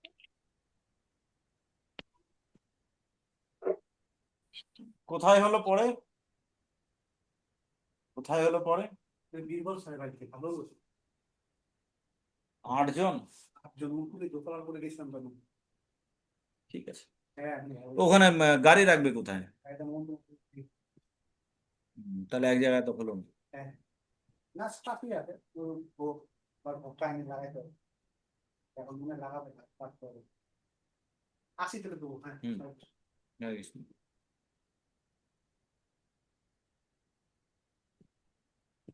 হ্যাঁ, বলো। হরে কৃষ্ণ প্রভু। এই হুম। 1 নম্বরটা পারিনি, 1 নম্বরটা। 1 নম্বরে কি আছে বলো? কৃষ্ণের উক্তি মজ্জাসক্ত মনা। মই আসক্ত মনা। হ্যাঁ, ময় আসক্ত মনা যততামপি সিদ্ধ নাম কশ্চিৎ মাম বেত্তি তত্ত্বতঃ। এই দুয়ের উপর ভিত্তি করে নিজের ভাষায় ষষ্ঠ সপ্তম অধ্যায়ে যে এই প্রশ্নটা কিছুই বুঝতে পারছি না। এটা কি ইয়ে বন্ধ বই প্রশ্ন না খোলা বই? বন্ধ বই খোলা বই, বন্ধ বই, বন্ধ বন্ধ বই বই। সব বন্ধ সব বন্ধ বন্ধ বই, বই। প্রবন্ধ এক মিনিট প্রবন্ধ। দাঁড়াও, আমার কাছে ওই বইটা নেই, আমি একটু নিয়ে আসি এটা, ওই প্রশ্ন হ্যান্ডবুকটা।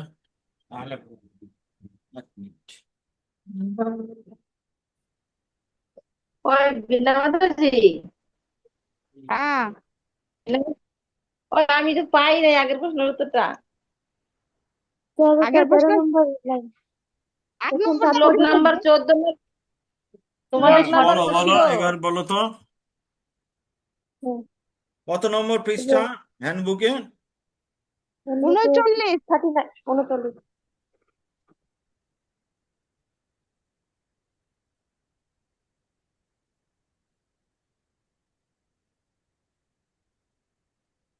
কৃষ্ণের উক্তি মই আসক্ত মনা পার্থ। হুম। ও যথাতাম অভিসিদ্ধানাম কশ্চিৎ মাং ব্যক্তি তত্ত্বত। এই দুইয়ের উপর ভিত্তি করে নিজের ভাষায় ষষ্ঠ ও সপ্তম অধ্যায়ের মধ্যে সংযোগ সূত্র ব্যাখ্যা করো। ঠিক আছে। তা ষষ্ঠ এবং সপ্তম অধ্যায়, ষষ্ঠ অধ্যায়ের লাস্টে কি কি বলা হচ্ছে দেখো তো। ষষ্ঠ অধ্যায়ের লাস্ট শ্লোক কি ছিল বলো?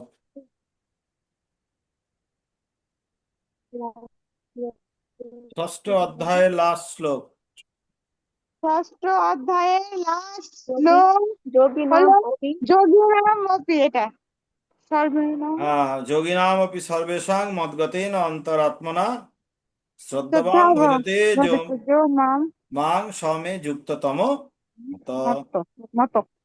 তাহলে এখানে বলা হচ্ছে যে সেই যোগী শ্রী শ্রদ্ধা সহকারে মদগত চিত্তে আমার ভজনা করেন, তিনি সবচেয়ে অন্তরঙ্গ ভাবে আমার সঙ্গে যুক্ত, তিনি সমস্ত যোগীদের মধ্যে শ্রেষ্ঠ। হুম। তো মদগত চিত্তে ভগবানের যারা ভজনা করে তারাই হলো যোগীদের মধ্যে শ্রেষ্ঠ। যোগীদের মধ্যে শ্রেষ্ঠ। তাহলে যোগীদের মধ্যে শ্রেষ্ঠ যদি হতে হয় তাহলে কি করতে হবে না, ভগবানের মদগত চিত্ত হতে হবে। হ্যাঁ। তাহলে চিত্ত কি করে হওয়া যাবে না, সেই সম্পর্কে 1 নম্বর শ্লোকে বিজ্ঞান যোগে ভগবান বলছেন যে আমাতে আসক্তে চিত্ত হয়ে আমাতে মনোনিবেশ করে যোগ অভ্যাস যদি করো তাহলে সমস্ত সংশয় থেকে মুক্ত হয়ে আমাকে জানতে পারবে। ঠিক আছে। তাহলে আমাকে যদি আমার আমার প্রতি আহ আসক্ত মনা হও তাহলে পরে ঠিক করতে হবে না, আমার মদগত চিত্ত হতে পারে, তোমার মনটা আমার দিকে আসবে। ঠিক আছে। এই মদগত চিত্ত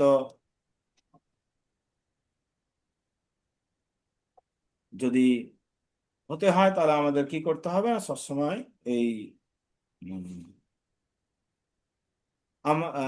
ভগবানের প্রতি আসক্ত চিত্ত হয়ে ভগবানে মনোনিবেশ করে যোগ অভ্যাস করতে হবে। আর এখানে বলা হচ্ছে যে এইরকম যোগ অভ্যাস যারা করার চেষ্টা করছে, হাজার হাজার মানুষের মধ্যে কদাচিৎ কোনো একজন সিদ্ধি লাভের জন্য যত্ন করছেন। সেই প্রকার যত্নশীল সিদ্ধ যারা রয়েছেন অর্থাৎ সেরকম যোগী, তাদের মধ্যে কদাচিৎ একজন ভগবানের স্বরূপে তত্ত্বগত অবগত হতে পারে। তাহলে প্রথম 6 নম্বর অধ্যায়ে শেষে বলা হচ্ছিল যে আমার মদ্গতেন অন্তরাত্মনা, শ্রদ্ধাবান যে হতে পারবে, যে ভজনা করবে ভগবানের, তিনি হলো শ্রেষ্ঠ যোগী। শ্রেষ্ঠ যোগী যদি হতে হয় তাহলে কিভাবে হতে হবে সেটা তিনি এই পরবর্তী অধ্যায়ে প্রথম শ্লোক থেকেই তিনি বলছেন কিরকম করে হতে পারবে না। ভগবানে আসক্ত চিত্ত হয়ে যদি অভ্যাস করা যায়, ভগবানের উম, মনোনিবেশ করার অভ্যাস যদি আমরা করা যায়, তাহলে সমস্ত রকম সংশয় থেকে মুক্ত হওয়া যায়। কিভাবে এটা করা যাবে না, সেই সম্পর্কে এখানে শ্রীনং সকথা কৃষ্ণ এখানে একটা আহ, অম্বরীশ মহারাজের যে পদ্ধতি সেটার একটা অবতারণা দেওয়া হয়েছে। এবং দেখা যাচ্ছে যে সমস্ত এই ধরনের ইয়েটা কারা করতে পারে না, যারা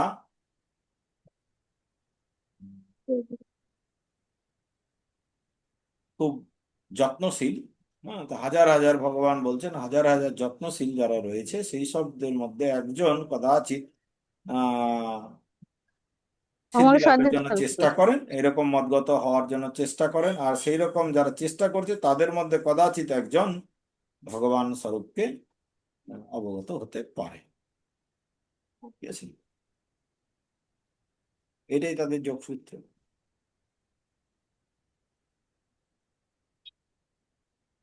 প্রথমটাতে বলা হয়েছিল মদগত চিত্ত হয়ে আমার শ্রদ্ধা সহকারে যদি সেবা করো তাহলে আমাকে জানতে পারবে। আর এখানে বলা হচ্ছে যে যে জানতে তো পারবে, কিন্তু এই জানতে পারার যে পদ্ধতিটা রয়েছে সেটা হলো কি না, কিভাবে আসক্ত হবে সেই সম্পর্কে ভগবান পরের সপ্তম অধ্যায় প্রথম শ্লোকে বলছেন কিভাবে অভ্যাস করতে হবে।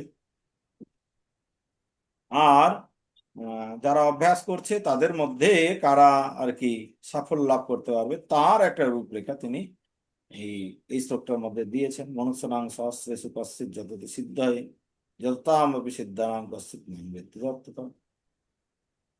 সবাই যে এরকম অভ্যাস করলে পরেই সাফল্য লাভ করে যাবে তা না। কারা সাফল্য লাভ করবে না, যারা এরকম যারা খুব যত্নশীল হয়ে যোগ অভ্যাস করছে, তাদের মধ্যে কেউ একজন হঠাৎ করে কেউ একজন ভগবানকে জানতে পারবে, এরকম মদগত চিত্তে মদগত হতে পারবে। ঠিক আছে, সবাই হতে পারবে না। এটাই হলো তার যোগসূত্র।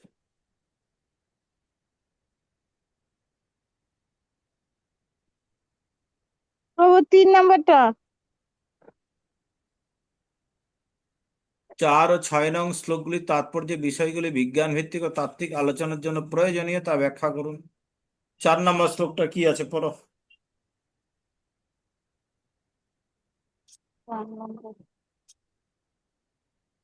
4 নম্বর শ্লোক জল যেইটাই শুরু হয়েছে।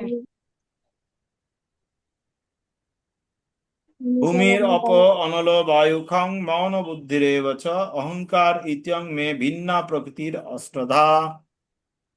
তাহলে এই যে ভিন্না প্রকৃতি, তার যে উপাদানগুলো রয়েছে, কি কি উপাদানগুলো রয়েছে, এটা একটা দার্শনিক আলোচনার বিষয়। ঠিক আছে,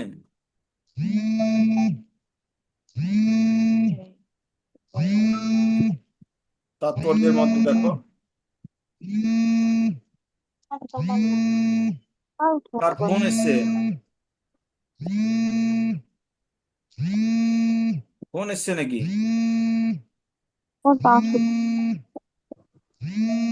আওয়াজ হচ্ছে।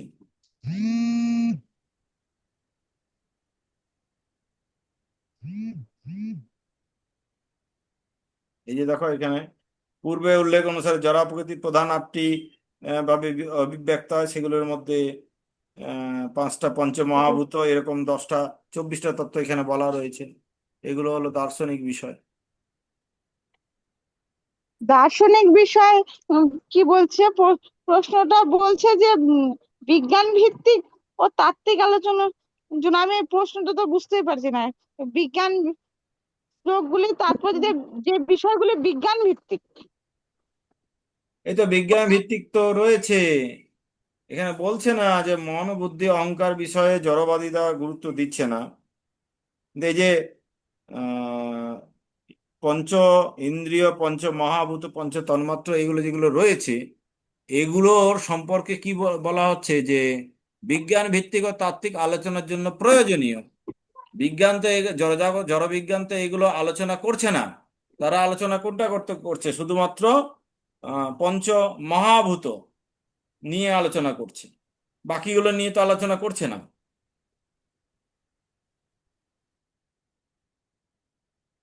পাঁচটা ইন্দ্রিয়ের বিষয় এগুলো নিয়ে আলোচনা করছে, শব্দ, স্পর্শ, রূপ, রস, গন্ধ, অন্য তিনটা তত্ত্ব যেগুলো রয়েছে, যে এই যে তারা এই জড়বিজ্ঞানে এই 10টি তত্ত্বই রয়েছে, আর কিছুই নেই। কিন্তু এই যে যেটা আছে মন, বুদ্ধি, অহংকার সম্পর্কে জড়বাদীরা কোনো গুরুত্বই দেয় না। তাহলে এই জড়বিজ্ঞান এগুলো গুরুত্বই দিচ্ছে না, কিন্তু এটা নিয়ে আলোচনার দরকার রয়েছে।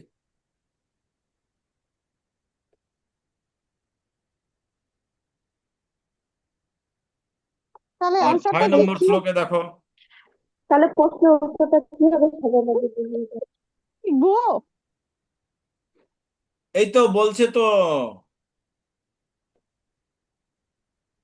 এখানে বলছে 4 নম্বর শ্লোক, 6 নম্বর শ্লোকটির তাৎপর্য যে বিষয়গুলি বিজ্ঞান ভিত্তিক ও তাত্ত্বিক আলোচনার জন্য প্রয়োজনীয়। 4 নম্বর শ্লোকে এই যে বলা হচ্ছে যে ইয়েতে প্রকৃতির আহ মাটির মোট পরিবারের 24টা উপাদান রয়েছে, তার মধ্যে মাত্র 10টা ইয়ে 24টা উপাদান কি কি আছে এটা লিস্ট দেওয়া রয়েছে। বলবে যে জড়বিজ্ঞান এই 10টা তত্ত্ব সম্পর্কে আলোচনা করে, বাকি যে তত্ত্বগুলো থাকলো, বিশেষ করে মন, বুদ্ধি, অহংকার এই সম্পর্কে জড়বাদীদের কোনো গুরুত্বই দেয় না। এদের জড়বিজ্ঞানে কোনো গুরুত্বই তারা আলোচনা করে না, কিন্তু এটা নিয়ে আলোচনা করার দরকার।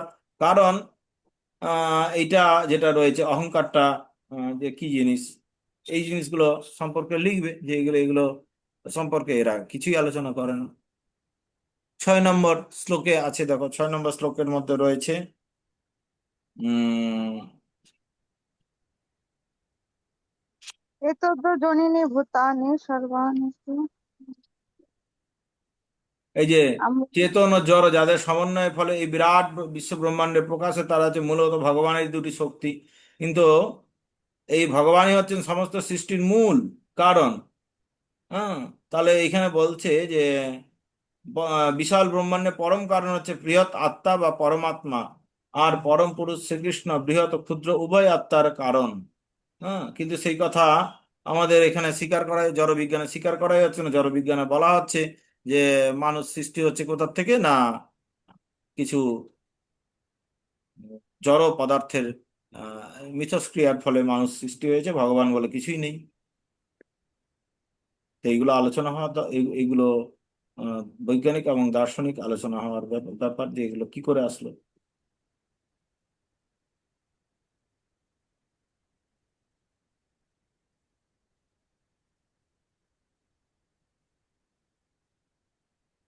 ভগবানের যে দুটো শক্তি আছে, চিন্ময় শক্তি আর ইয়ে শক্তি, আহ,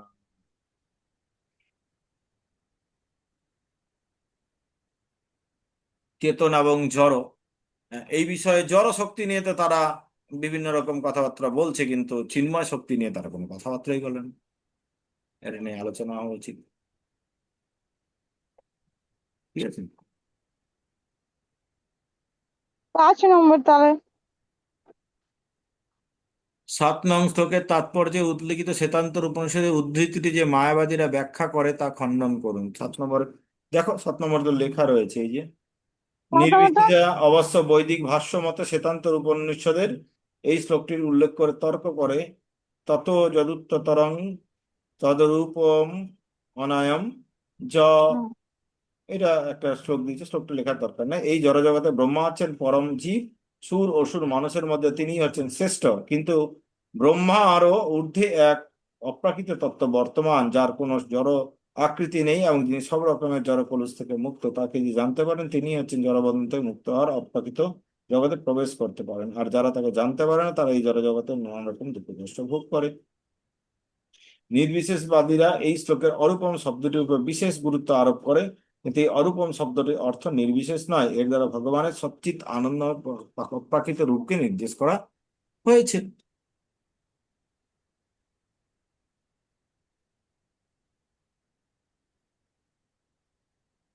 মায়াবাদীরা এই যে উদ্ধৃতিটা রয়েছে, এই উদ্ধৃতি থেকে ব্যাখ্যা করে যে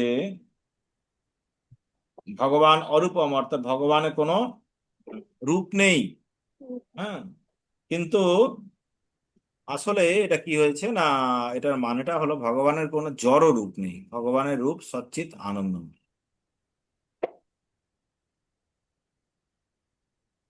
এটা যে প্রভু, এটা যে কি, মানে কোনো কিছু উদাহরণ বা শ্লোক কিছু দিয়ে খণ্ডন করতে হবে? হরে কৃষ্ণ। এই তো এখানে এইটুকু লিখতে পারো, ও কি? নির্বিশেষবাদীরা অবশ্য বৈদিক ভাষ্য মতে শ্বেতান্তর উপনিষদের এই শ্লোকটি উল্লেখ করে তর্ক করে, তত যদুত্তরং তদ রূপম অমনাময়ম। হুম, ব্যাস এইটুকু লিখলেই হয়ে যাবে, অবলিকের পরে আর লিখতে হবে না। অর্থাৎ এই নির্বিশেষবাদীরা এই শ্লোকে অরূপম শব্দটির উপর বিশেষ গুরুত্ব আরোপ করে, যে ভগবানের কোনো রূপ নেই। কিন্তু এই এই অরূপম শব্দটি অর্থ নির্বিশেষ নয়, এর দ্বারা ভগবানের সচ্চিৎ আনন্দময় অপ্রাকৃত রূপকে নির্দেশ করা হয়েছে। ব্যাস হয়ে গেল খতম।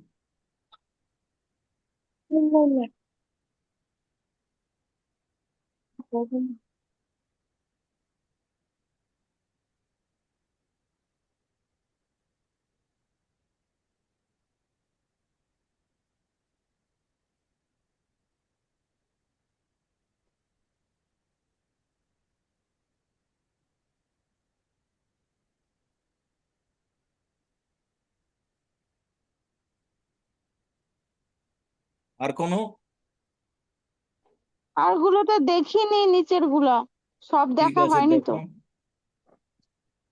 ঠিক আছে দেখো। আর এই ইয়ের থেকে ইউনিট 2 এ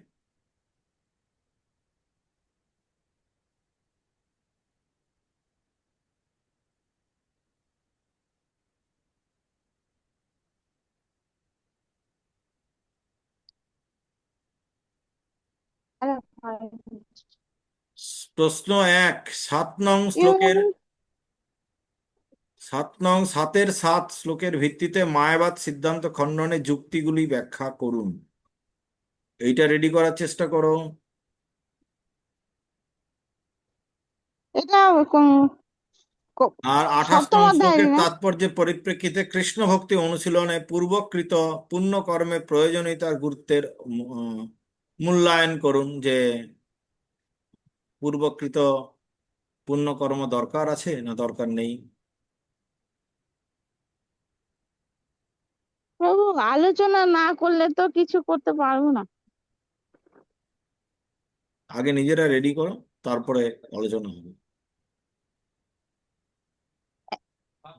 এক- আলো- একটা কোশ্চেন আলোচনা, একটা ক্লাস করার পরে তারপরে সেটা রেডি করতে না পারবো? না না, সব রেডি করে নাও। আলোচনা মানে হলো আমি খালি বলে যাব তা নয়, তোমাদের বলতে হবে আগে, তারপর আমি আর আলোচনাটা করবো না। তোমরা কিছু রেডি করবে না, আমার কাছে শুনতে চাইবা, তারপরে তুমি ওটাকে লিখে দিবা, তাহলে তো হবে না। নিজেদের রেডি করতে হবে, এর পরের দিন আলোচনা করব। আগে আম, খোলা বই আলোচনা হবে, তারপরে বাকি পড়াটা হবে। ঠিক আছে? আর অনেক দিন ছুটি গেছে, কালকে ক্লাস হবে। কাল পরশু সোমবার 3 দিনই ক্লাস হবে। ঠিক আছে, করো।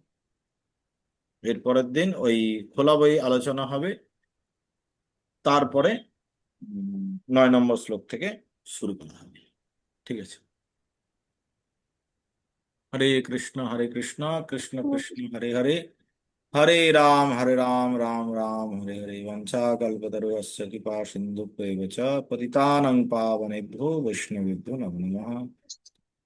जय जय श्रील प्रभुपाद की जय, अनंत कोटि वैष्णवी की जय। निताई गौर श्री आनंदे। हरि हरि बोल। হরে কৃষ্ণ। ঠিক আছে। হরে কৃষ্ণ। সে কি স্টাফ হচ্ছে না কেন?